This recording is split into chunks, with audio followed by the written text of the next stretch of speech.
Adab makan teman-teman sekalian penting sekali. Makan dengan tangan, baca bismillah dulu. Membaca bismillah dan mengucapkan bismillah harus bersuara. Kita bersuara, bismillah. Jangan dalam hati. Baca, karena seringkali syaitan membuat kita lalai. Siapa yang lupa baca bismillah, maka berkah makanannya diangkat dan makanan akan diambil oleh syaitan. Sebagaimana sabda Nabi SAW, kullu amrin la yubda bismillah fahuwa aqta. Semua perkara yang tidak dimulai dengan bismillah maka terputus dari rahmat Allah. Kalau makanan akan diangkat berkahnya. Dan juga sabda Nabi SAW dalam hadis sahih, kalau seseorang masuk ke dalam rumah lalu dia mengucapkan salam, maka syaitan di sekitar rumahnya berkata pada teman-temannya, tidak ada tempat nginap buat kalian malam ini karena salamnya pemilik rumah tadi, walaupun tidak ada orang. Dan kalau dia makan sambil membaca bismillah, maka syaitan berkata di sekitar rumahnya dengan teman-temannya, tidak ada makan malam buat kalian malam ini. Jadi bismillah menyelamatkan dari diambilnya makanan tersebut dari syaitan. Itu yang pertama, tentunya baca bismillah, adabnya. Yang kedua, menggunakan tangan kanan. Dan ini sering kali saya kadang-kadang lagi pengajian, masih melihat di pengajian ada bapak ibu yang minum dengan tangan kiri, makan dengan tangan kiri. Ini mesti harus diperhatikan. Cuma mungkin saya tidak bisa, kadang-kadang saya tidak menegur di dalam majelis karena khawatir nanti malah beliau-beliau ini malu. Tapi kadang-kadang juga ada yang saya ingatkan. Saya mengatakan, saya tidak sebutkan orang, tapi saya mengatakan bapak ibu ingat kalau makan dan minum dengan tangan kanan. Karena sabda Nabi SAW tegas masalah itu. Jangan kalian makan dan minum dengan tangan kiri, karena syaitan makan dan minum dengan tangan kiri. Ini banyak maknanya. Bisa saja karena kita dilarang menyerupai syaitan, itu makna zahirnya hadis, atau makna yang lain, makan dan minum dengan tangan kiri akan diambil oleh syaitan. Yang ketiga adalah makanan dan minuman harus dari sumber yang halal. Tidak boleh sama sekali dari yang haram. Karena kata Nabi SAW, akan ada orang yang memohon-mohon kepada Allah, meminta-minta, bajunya kotor, tidak punya alas kaki, miskin sekali. Lalu dia mengatakan, ya Allah berikan, ya Allah berikan. Bagaimana Allah berikan sementara makanan, minuman, pakaiannya haram. Jadi nggak bisa. Yang keempat, tidak menghembuskan nafas atau bernafas pada saat minum ataupun makan ini. Jadi usahakan pada saat kita memasukkan minuman atau makanan, kita sedang menahan nafas semenjak. Cuma untuk memasukkan saja ya. Larangannya di sini menghembuskan nafas di atas minuman atau makanan itu. Makanya Abdullah bin Umar radhiyallahu anhu, beliau kalau minum di gelas, maka beliau menahan nafas sambil baca bismillah, dimasukkan. Tentu dilepas, setelah itu dia bernafas biasa. Pada saat dia telan, pada saat dia letakkan gelas, lalu kemudian dia mengatakan alhamdulillah. Pada saat dia mau minum, dia tahan lagi nafasnya. Sunnah Nabi SAW, kata Nabi SAW, jangan kalian bernafas atau menghembuskan nafas ataupun menariknya pada saat sedang minum atau makan. Termasuk adabnya adalah membiarkan makanan atau minuman dingin terlebih dahulu, atau bukan dingin maksudnya, ya bukan panas sekali, sudah berkurang panasnya. Orang kadang-kadang kalau makan panas maka lidahnya bisa luka, ya mungkin juga tidak maksimal dalam memakan atau menikmati rasa makanan tersebut. Nabi SAW termasuk dalam adab-adab disebutkan dalam banyak riwayat yang sahih, menganjurkan untuk ya membiarkan makanan terlebih dahulu dingin. Termasuk adab yang selanjutnya adalah ya, tidak menghidangkan makan pada saat waktu sholat, ya, atau mengkonsumsi di waktu sholat. Kata Nabi SAW, janganlah kalian sholat sementara makanan sudah dihadirkan, ya, dan janganlah kalian sholat dengan menahan dua keburukan. Maksudnya buang air besar dan buang air kecil.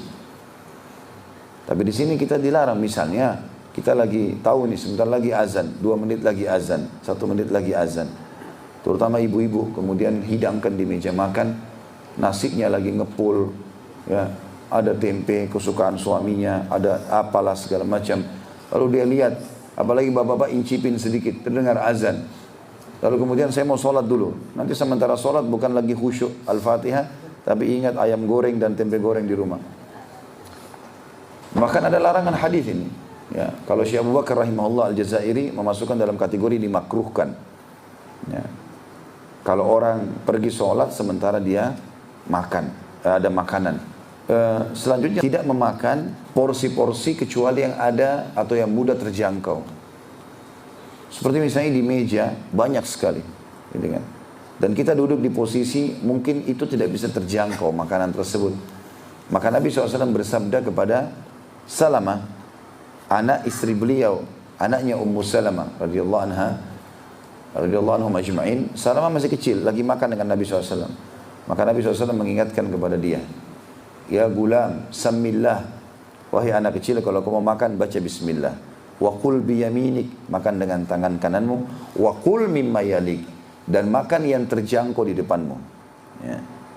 Karena mungkin akan buruk pemandangan kalau seseorang harus mengambil semua jenis menu yang ada, kemudian menumpukan di piringnya. Gitu kan.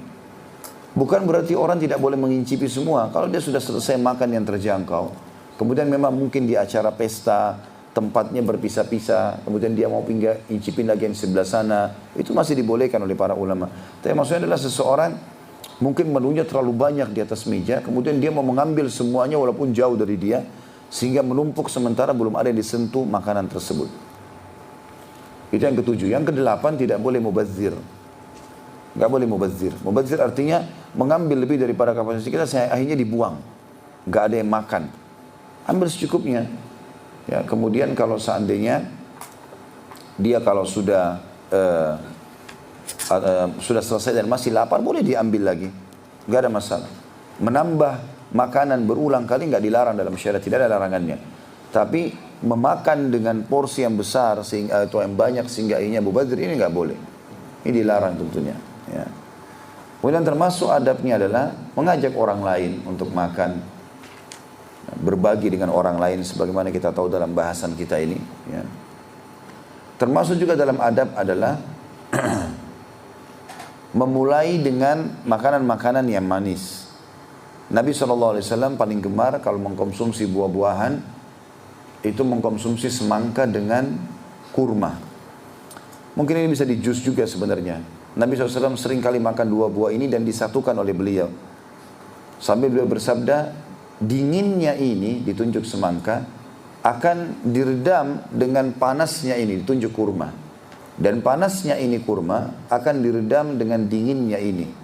Jadi berimbang di antara dua keadaan tersebut. Ya. Kita juga tahu dalam buka puasa dianjurkan untuk mengkonsumsi yang manis-manis terlebih dahulu, baru kemudian kita memakan yang lainnya.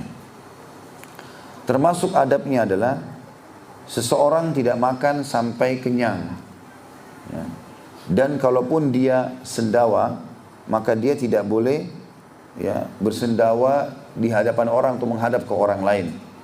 Pernah ada sahabat begitu. Maka dia sendawa karena kenyang sekali, maka banyak sekali sendawanya. Kata Nabi SAW, selamatkanlah kami dari sendawahmu itu. Ya. Kalau dia begitu, terus gitu kan, orang sendawa berulang-ulang. Kadang-kadang orang tidak ada adabnya di depan orang, mulutnya dibuka, baunya pun apalagi habis makan jengkol bisa buat orang pingsan. Ya. Tapi nggak ada adab, maka ini harusnya dijaga adab-adab tersebut.